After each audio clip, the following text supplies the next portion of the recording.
வணக்கம், நான் உங்க chef Muralidharan. Welcome to chef Madras Murali kitchen. இன்னைக்கு நம்ம பார்க்க போற டிஷ் என்ன அப்படின்னா வெந்தய குழம்பு. இந்த வெந்தய குழம்பு எப்படி செய்யறது, இதுக்கு என்னென்ன தேவையான பொருட்கள் அப்படிங்கறத பார்க்கலாமா?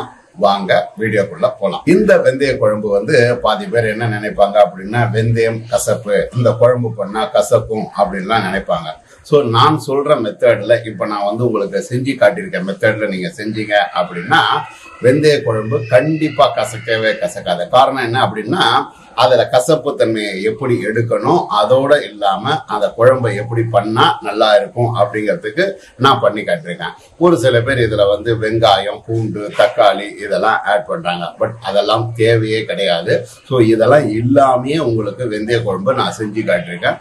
உங்க வீட்டுல செஞ்சு பாருங்க. ஆயில் 2 டேபிள் ஸ்பூன், நல்லெண்ணெய் 1.5 டேபிள் ஸ்பூன், கடுகு 1/2 டேபிள் ஸ்பூன், காய்ந்த மிளகாய் 2, வெந்தயம் 1/4 டேபிள் ஸ்பூன், மஞ்சள் தூள் 1/4 டேபிள் ஸ்பூன், தனி மிளகாய் தூள் 1.5 டேபிள் ஸ்பூன், மல்லித்தூள் 1 டேபிள் ஸ்பூன், பெருங்காயத்தூள் சிறிதளவு, சில்லி பிளேக்ஸ் 1 டேபிள் ஸ்பூன், புளி சிறிய எலுமிச்சம்பழம் அளவு, சால்ட் தேவையான அளவு, வெந்தயம் பெரிய ஸ்பூனா இருந்தா 1, சின்ன ஸ்பூனா இருந்தால் 2. இப்போ இந்த வெந்தயத்தை நான் என்ன பண்ணிருக்கேன் அப்படின்னா, சுமார் ஒரு 3 மணி நேரத்துக்கு மேல ஊற வச்சு, இவ்வளவு தூரம் நல்லா ஊறின பிறகு இதை எடுத்து அலசி வடிகட்டி வச்சுட்டு தான் நான் போடுவேன். காரணம் என்ன அப்படிங்கறத உங்களுக்கு வீடியோலயே நான் சொல்றேன். சோ இந்த மாதிரி வெந்தயத்தை நீங்க ஊற வச்சுக்கங்க.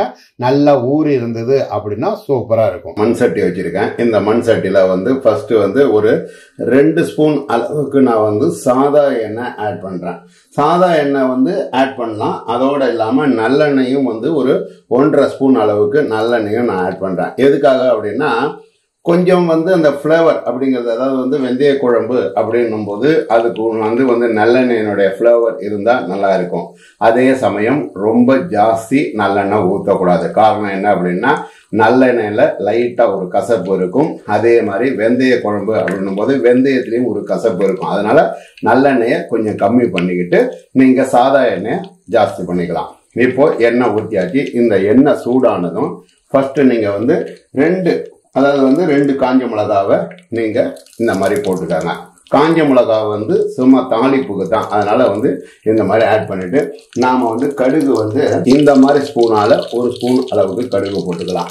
இதே ஸ்பூனால தான், இப்போ நான் காட்டின ஸ்பூனால தான் நான் என்ன பண்ணியிருக்கேன் அப்படின்னா, ஆல்ரெடி முன்னாடி நான் சொல்லியிருக்கேன், வெந்தயம் ஊற வச்சு அலசி ஊற வச்சிருக்கேன் அப்படின்னு சொல்லிட்டு. அதே ஸ்பூனால தான் 3 ஸ்பூன் அளவுக்கு நான் போட்டிருக்கேன். இப்போ நீங்க டேபிள் ஸ்பூன் போடுறீங்க அப்படின்னா 1 டேபிள் ஸ்பூன் அளவுக்கு நீங்க போட்டீங்கன்னா கரெக்டா இருக்கும். கடுகு நல்லா பொரிய ஆரம்பிச்சிருச்சு.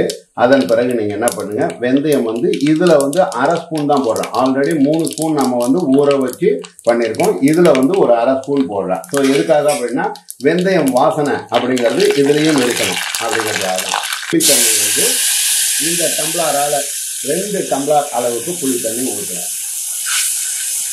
2 டம்ளர் புளி தண்ணி ஊற்றிட்டு கொஞ்சம் பச்சை தண்ணி நமக்கு ஊற்றணும். 1/2 டம்ளர் அளவுக்கு பச்சை தண்ணி ஊற்றுறேன். எதுக்கு அப்படின்னா, புளிப்பு நீங்க தண்ணி கலந்து ஊற்றுறீங்க இல்லையா, அந்த தண்ணியில புளிப்பு கொஞ்சம் ஜாஸ்தியா இருக்கும் அல்லது கம்மியா இருந்தாலும் நீங்க அதுக்கு தகுந்த மாதிரி நீங்க தண்ணியை ஆட் பண்ணிக்க. இப்ப நான் கரைச்சதுல புளிப்பு கொஞ்சம் ஜாஸ்தியா இருக்க மாதிரி இருக்கு. அதுக்காக தான் நான் என்ன பண்ணிருக்கேன் அப்படின்னா, ஒரு 1/2 டம்ளர் அளவுக்கு பச்சை தண்ணியை ஆட் பண்ணிருக்கேன். இந்த பச்சை தண்ணியை ஆட் பண்ண பிறகு நீங்க என்ன பண்ணுங்க, ஃபர்ஸ்ட் நமக்கு மஞ்சத்தூள் ஆட் பண்ணிக்கங்க. அடுத்தது மிளகாய் தூள் நான் என்ன பண்ணிருக்கேன் அப்படின்னா, இந்த ஸ்பூனால, இப்ப நான் காட்டின கடுகு போட்ட ஸ்பூனால 1.5 ஸ்பூன் அளவுக்கு மிளகாய் தூள் ஆட் பண்றேன். அதுக்கு அடுத்தது மல்லித்தூள். மல்லித்தூள் 1 ஸ்பூன் அளவுக்கு நான் மல்லித்தூளும் ஆட் பண்ணிருக்கேன். பெருங்காயத்தூள் சும்மா கொஞ்சமா நீங்க ஆட் பண்ணிக்கங்க. இப்ப இதெல்லாம் ஆட் பண்ணிட்டு நீங்க என்ன பண்ணுங்க, கடைசியா சால்ட் உங்களுடைய தேவைக்கு ஏற்ப அதுக்கு தகுந்த மாதிரி நீங்க சால்ட் ஆட் பண்ணிக்கங்க. இது எல்லாம் போட்டு ஃபர்ஸ்ட் நல்லா கொஞ்சம் கொதிக்கணும். இந்த கொதிக்கிற நேரத்தில் தான் நீங்க என்ன பண்ணணும் அப்படின்னா, நாம இதை பாத்தீங்களா ஊற வச்சு நான் என்ன பண்ணிருக்கேன், 2-3 தரம் அலசிட்டு இந்த வெந்தயத்தை வடிகட்டி வச்சிருக்கேன். இதை நாம ஆட் பண்ணணும். இந்த நேரத்தில் நான் என்ன பண்றேன் அப்படின்னா, சில்லி பிளேக்ஸ், அதாவது இது காஷ்மீர் சில்லி மிளகாய் இருக்கு இல்லையா, அதை ரோஸ்டட் பண்ணிட்டு நான் என்ன பண்ணிருக்கேன், 1 பாதியமா உடைச்சி வச்சிருக்கேன். இதை கொஞ்சம் ஆட் பண்றேன். இது ஆப்ஷனல் தான். உங்களுக்கு வேணும்னா நீங்க ஆட் பண்ணிக்கலாம், இல்லைன்னா தப்பு கிடையாது. இப்போ இந்த நேரத்துல நீங்க என்ன பண்ணுங்க, நாம வடிகட்டி வச்ச வெந்தயத்தை ஆட் பண்ணோம். ஏன் வெந்தயத்தை இந்த நேரத்துல ஆட் பண்ண சொல்றேன் அப்படின்னா, வெந்தயத்துல வெந்தய குழம்புல கொஞ்சம் குழகுழப்பு தன்மை அப்படிங்கிறது இருக்கணும். காரணம் என்ன அப்படின்னா, வெந்தயம் லைட்டா ஒரு குழகுழப்பு உள்ளது. அதை ஊற வச்சு பண்ணும்போது அதுல லைட்டா பசபசப்பு தன்மை அப்படிங்கிறது இருக்கும். இதுதான் வெந்தய குழம்போடைய ஸ்பெஷாலிட்டியே. இது தெரியாம ஒரு சில பேர் என்ன பண்ணிடுறாங்க அப்படின்னா, வெங்காயத்தை போடுறது, பூண்டு போடுறது, அப்புறம் இதெல்லாம் பண்ணாக்க வெந்தய குழம்புனுடைய டேஸ்டே மாத்திடும். உங்க வீட்டுல சாம்பார் பொடி, அதாவது ஒரு சில பேர் குழம்பு மிளகாத்தூள் அப்படிம்பாங்க, ஒரு சில பேர் சாம்பார் பொடி அப்படிம்பாங்க. இதை நீங்க ஆட் பண்ணிட்டீங்க அப்படின்னாலும் நல்லா இருக்கும். இப்போ பாருங்க, நமக்கு குழம்பு கிட்டத்தட்ட ரெடி ஆயிடுச்சு. ஸோ இதுல வெந்தயம் வெந்தய குழம்பு அப்படின்னா, வெந்தயம் அப்படிங்கிறது தான் காய். ஸோ அந்த காய் நமக்கு நல்லா தெரியுது பாத்தீங்களா.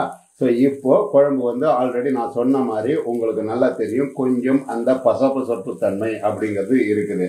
இப்போ இந்த குழம்பு இன்னும் ஒரு நிமிஷம் அளவுக்கு கொதிச்சுட்டு அதன் பிறகு இறக்கி மேல நல்லெண்ணெயை ஊத்திட்டு நான் உங்களுக்கு டிஸ்பிளே காட்டுறேன் பாருங்க. இப்போ பாத்தீங்க அப்படின்னா சுவையான வெந்தய குழம்பு ரெடி ஆயிடுச்சு. நான் நல்லெண்ணெய் ஆல்ரெடி கொஞ்சம் நிறைய ஊத்திருந்தது அப்படின்னால நான் இப்போ நல்லெண்ணெய் ஊத்தல. இப்போ வேணும்னா நீங்க இந்த மாதிரி டைம்ல ஊத்திக்கோங்க.